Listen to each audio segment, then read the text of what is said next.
आज हम कलाम खुदा में से मत्ती की इंजील उसका 5 बाब उसकी 11 आयत पर गौर करेंगे। ये यीशु मसीह का पहला पैगाम है जिसे पहाड़ी वाज कहते हैं। ये पैगाम 5वें बाब से 7वें बाब की आखिरी आयत तक हमें मिलता है और 5 बाब उसकी 11 आयत में यूं मरकूम है।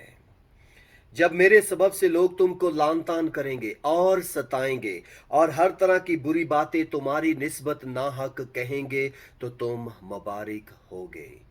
जब हम इस पैगाम को पढ़ते हैं तो ये क्या है? नबूवती पैगाम है जो यीशु मसीह ने उस दौर के लोगों के लिए और आज हम सब के लिए मुस्तकबिल देखते हुए लिख दिया अपने पाक रूह के वसीला से, ताकि हम हौसला पाएं, तसल्ली पाएं।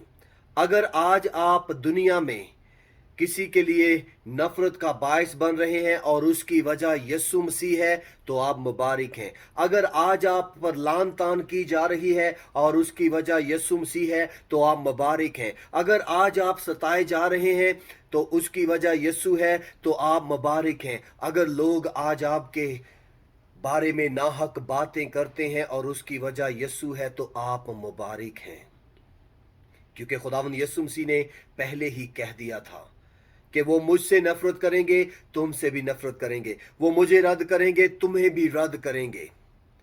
ये मुबारक हालत है कि आप यीशु मसीह के नाम की खातर दुख उठा रहे हैं। अगर ये है तो फिर आप मुबारक हैं। लेकिन अगर दुनिया यीशु मसीह से नावाकिफ है, दुनिया यीशु मसीह से नफरत करती है, दुनिया यीशु मसीह की पैरोकार नहीं होना चाहती, आपका पड़ोसी यीशु मसीह के बारे में कुछ जानना नहीं चाहता और उसकी वजह आप हैं, तो फिर सोचने की जरूरत है कि मसला कौन है। अगर आपकी वजह से दुनिया यीशु से नफरत करती है तो फिर अपनी जिंदगी की उस तमाम सोचों को, ख्यालात को, बातों को, करदार को, बैठने और चलने को देखने की ज़रूरत है। खुदावंद आपकी रहनुमाई करे।